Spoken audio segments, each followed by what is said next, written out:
नमस्कार मित्रांनो, तुमच्या घरात कधी नारळाला कोंब आलेला पाहिला आहे का? आणि तेव्हा तुमच्या मनात एक प्रश्न नक्की आला असेल, हे शुभ आहे की अशुभ? काही लोक म्हणतात हा देवाचा संकेत असतो, तर काही जण याला अपशगुनही मानतात. पण खरं सत्य नेमकं काय आहे, हे आजच्या व्हिडिओमध्ये आपण यामागचं पूर्ण सत्य जाणून घेणार आहोत.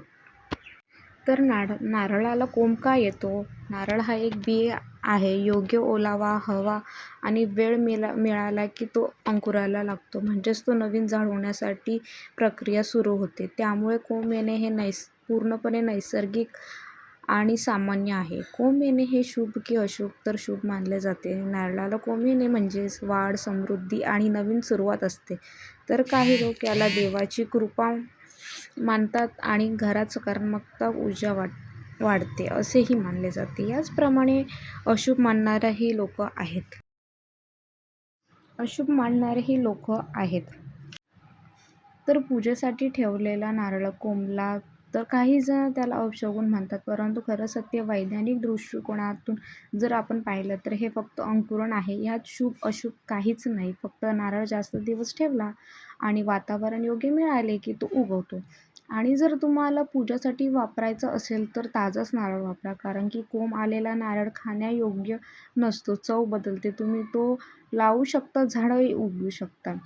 तर नारळाला कोंब येणे हे शुभ अशुभ नसून नैसर्गिक प्रक्रिया आहे. श्रद्धेनुसार काही जण शुभ मानतात, पण वैज्ञानिकनुसार हे फक्त नवीन जीवनाची सुरुवात आहे.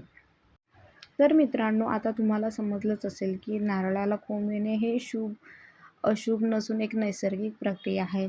जर तुम्हाला ही माहिती उपयुक्त वाटली असेल तर व्हिडिओला लाईक करा, शेअर करा आणि अशाच माहितीपूर्ण व्हिडिओसाठी चॅनलला सबस्क्राईब करायला विसरू नका. धन्यवाद.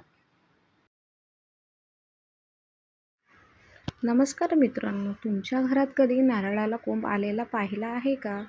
आणि तेव्हा तुमच्या मनात एक प्रश्न नक्की आला असेल, हे शुभ आहे की अशुभ? काही लोक म्हणतात हा देवाचा संकेत असतो, तर काही जण याला अपशगुनही मानतात. पण खरं सत्य नेमकं काय आहे, हे आजच्या व्हिडिओमध्ये आपण यामागचं पूर्ण सत्य जाणून घेणार आहोत. तर नारळाला कोंब का येतो? नारळ हा एक बी आहे. योग्य ओलावा, हवा आणि वेळ मिळाला की तो अंकुराला लागतो. म्हणजेच तो नवीन झाड होण्यासाठी प्रक्रिया सुरू होते. त्यामुळे कोंब येणे हे पूर्णपणे नैसर्गिक आणि सामान्य आहे. कोंब येणे हे शुभ की अशुभ? तर शुभ मानले जाते. नारळाला कोंब येणे म्हणजेच वाढ, समृद्धी आणि नवीन सुरुवात असते. तर काही लोक याला देवाची कृपा मानतात आणि घरात सकारात्मकता ऊर्जा वाढते असेही मानले जाते. याचप्रमाणे अशुभ मानणारेही लोक आहेत.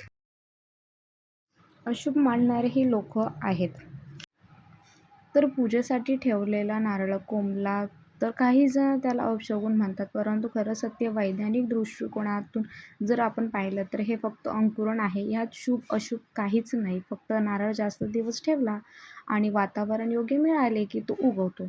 आणि जर तुम्हाला पूजासाठी वापरायचं असेल तर ताजाच नारळ वापरा, कारण की कोंब आलेला नारळ खाण्यायोग्य नसतो. चव बदलते. तुम्ही तो लावू शकता, झाडही उगवू शकता. तर नारळाला कोंब येणे हे शुभ अशुभ नसून नैसर्गिक प्रक्रिया आहे. श्रद्धेनुसार काही जण शुभ मानतात, पण वैज्ञानिकनुसार हे फक्त नवीन जीवनाची सुरुवात आहे. तर मित्रांनो, आता तुम्हाला समजलंच असेल की नारळाला कोंब येणे हे शुभ अशुभ नसून एक नैसर्गिक प्रक्रिया आहे. जर तुम्हाला ही माहिती उपयुक्त वाटली असेल तर व्हिडिओला लाईक करा, शेअर करा आणि अशाच माहितीपूर्ण व्हिडिओसाठी चॅनलला सबस्क्राईब करायला विसरू नका. धन्यवाद.